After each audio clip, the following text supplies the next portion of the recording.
안녕하셨습니까? 부활 이후의 시간인데 우리 앞뒤 좌우 인사하겠습니다. 주님의 교회 잘 세우십시오.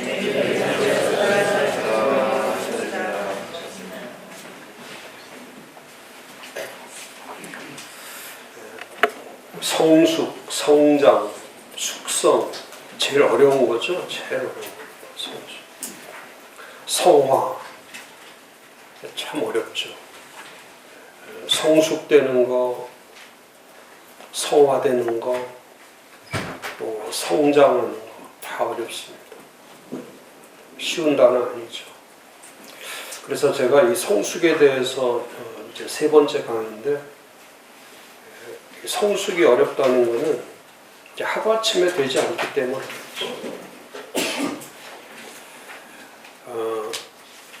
제가 한두 주 사이에 참 많이 고난 주간도 있었고, 또 제 개인적으로도 답답하기도 하고 힘든 일도 있고 여러 가지들이 겹쳐서 좀 낙심된다 이렇게 생각하면서 이번에 부활절은 하나님의 큰 역사가 있을 것이다. 늘 그렇게 제가 생각하고 또 기도해 왔습니다. 근데 어제 우리 연구소에 나온 지 한 20년은 안 되고 한 17, 8년 정도 된 그 목사님이신데, 연구소 나오면서도 그 교회가 참 어려웠어요. 그래서 어렵다는 거는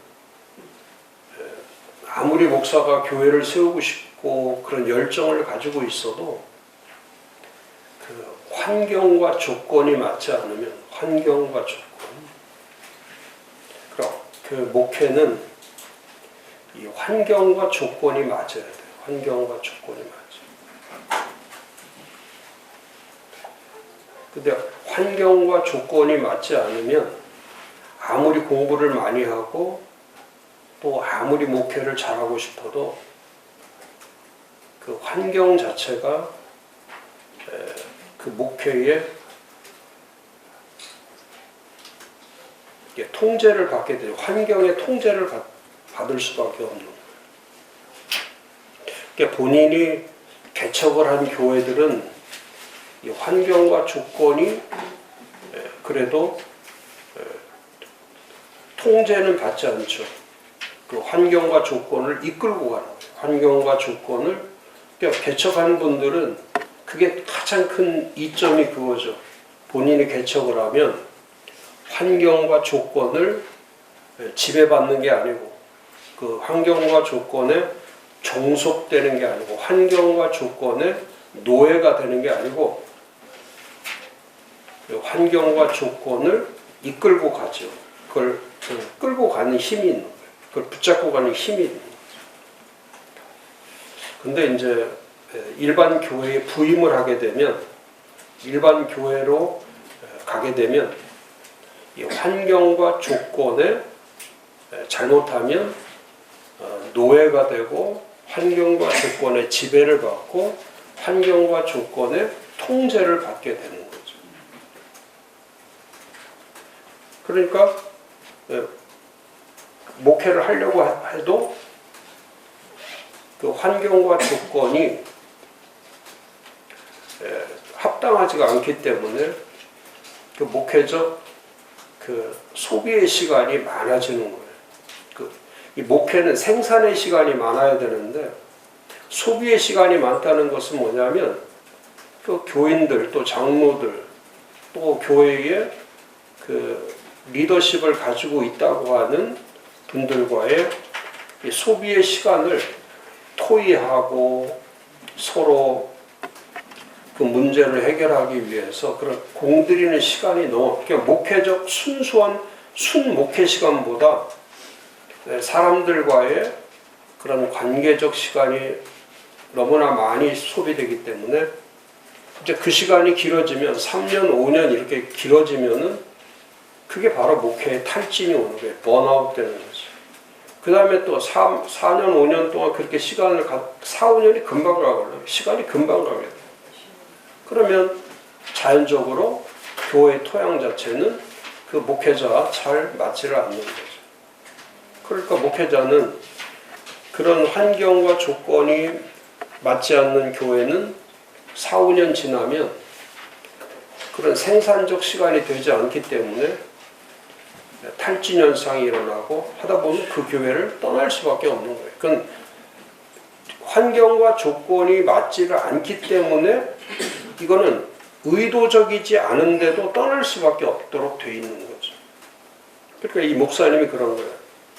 그러니까 한 5년, 6년 이렇게 교회 이렇게 가면 견디지 못하고, 제가 알기로도 한 5번, 4번인가 5번 정도 이렇게 교회를 옮긴 것 같아요. 그러면서도 이제 계속해서 저한테 와서 어려울 때마다 또 상담도 하고, 또 그 교회 그 결정 내릴 때 제가 가이드 역할도 해주고, 그렇게 하면서 이제 한 6년 전인가 그 용인의 교회로 이제 또 자리를 옮겼습니다. 그때도 또 그 교회를 갔는데 거기도 마찬가지로 환경과 조건이 또 맞지를 않는 거예요. 그러니까 교회 안에 이미 내분 상태가 돼 있고, 교회가 또 뭐 교인들도 많지 않지만은 100한 4, 50명 모이는 교회지만은 또 그 안에 내분이 일어나서 서로 막 분쟁 가운데 있었던 때예요. 그러니까 또 그 교회에 갔지만은 거기도 또 환경과 조건이 잘 맞지를 않아요. 그러다가 코로나가 온 거죠. 이제 코로나가 오면서 이제 환경과 조건이 만들어지는 거예요. 그러니까 이 코로나 때에 교회가 잘못될 수도 있고, 코로나 때가 기회가 될 수도 있는 거예요. 그러니까 하나님이 주시는 환경과 조건이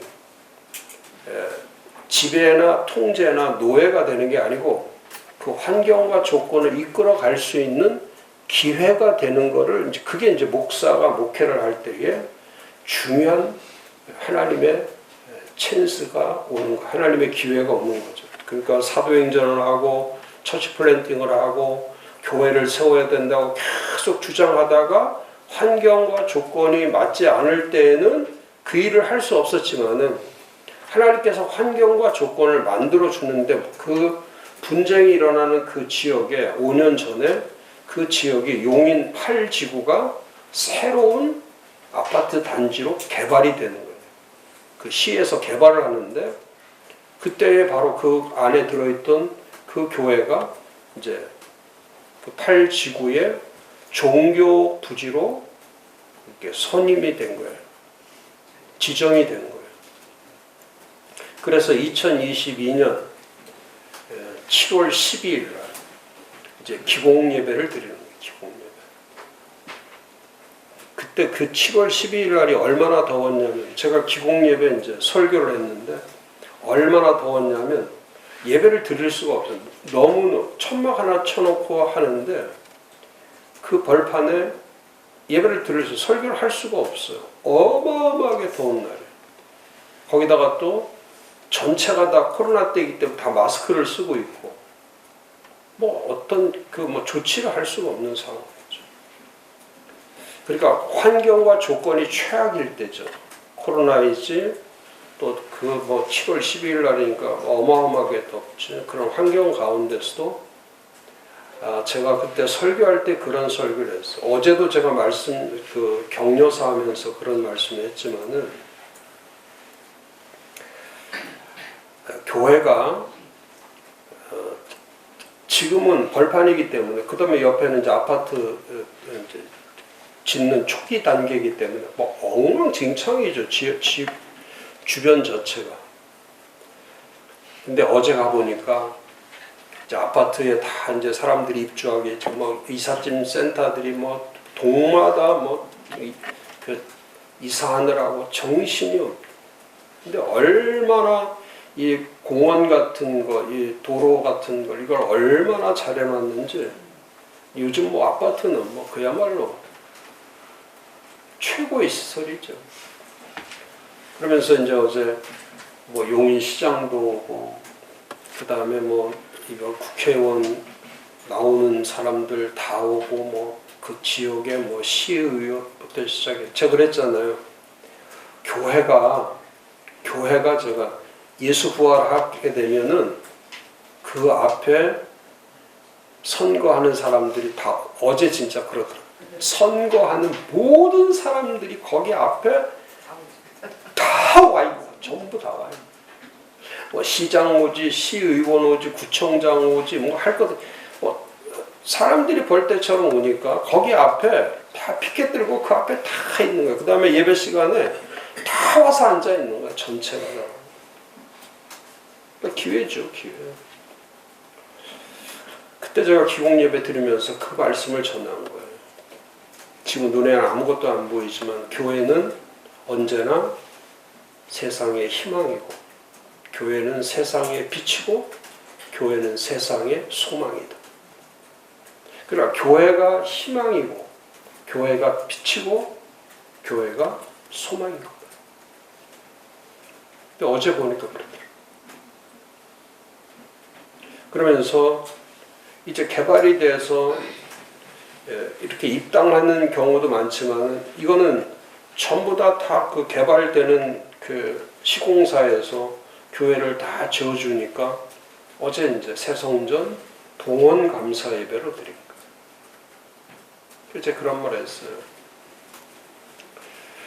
지금 교회 건축을 해서 하나님 앞에 봉헌 예배, 봉헌식을 할 수 있는 기회를 준 거는 이건 특별한 은혜다. 정말 특별한 은혜.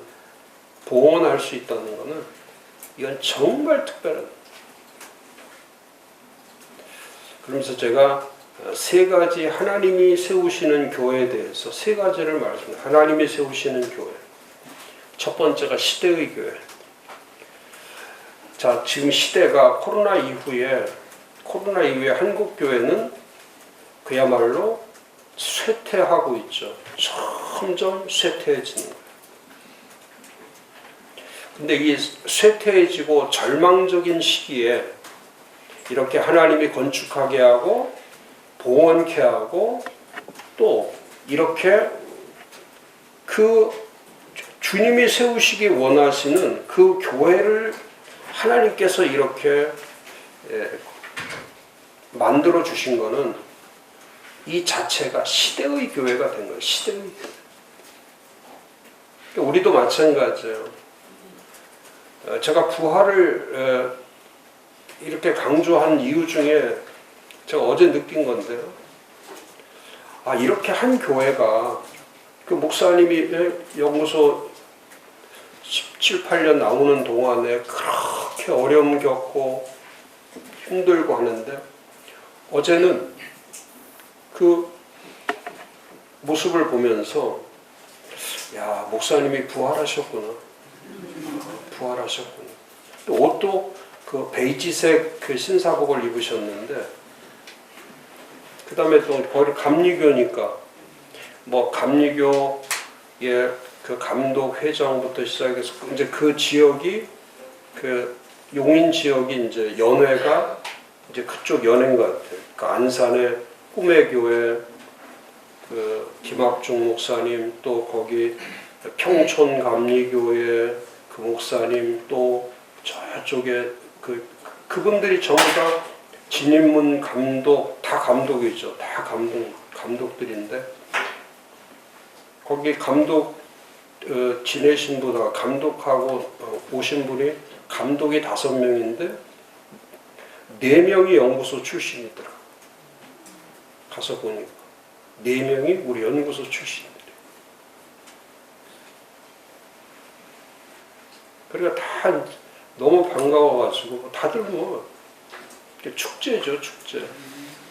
그리고 거기에 또 참석하는 목사님 가운데 우리 연구소 나오신 목사님들도 꽤 많으시고.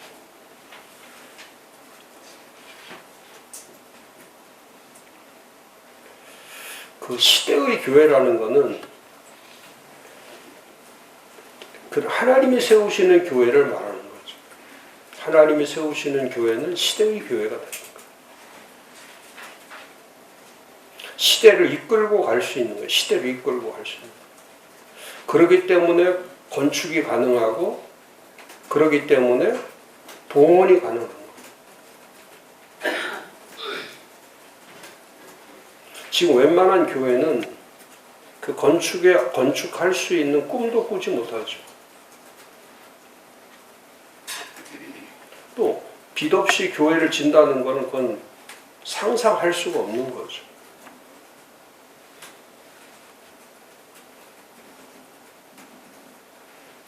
그러니까 우리의 일반적인 상식이나 일반적인 사고를 뛰어넘는 교회를 시대적 교회라고 부르는 거예요.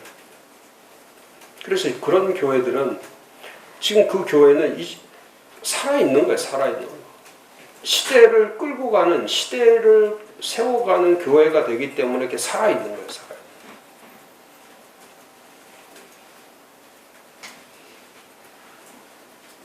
그러니까 어제 그 목사님이 사회를 보면서도 예배 인도를 하면서도 계속 쓰는 말이 그래 연구소 언어가 계속 사용되니까 우리 교회는 처치 플랜팅하고 주님이 세우시기 원하는 교회.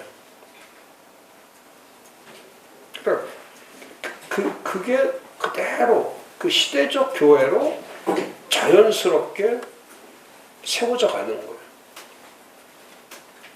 그러니까 활력이 있고 생동감이 있고 살아있고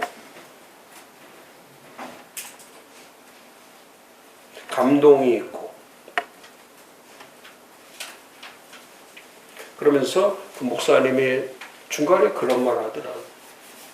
우리 교회가 외부 초청하는 외부의 초청자들을 모셔서 이렇게 행사를 해보기는 본인이 교회에 와서도 처음이고 이미 내분이 있는 그러니까 15, 16년 만에 처음 외부의 손님들을 모시고 초청해서 이 행사를 하기 때문에 교인들이 어떻게 손님들을 모셔야 되고 어떻게 대접해야 되고 어떻게 봉사를 해야 되고 이런 걸 전혀 모르는 거예요.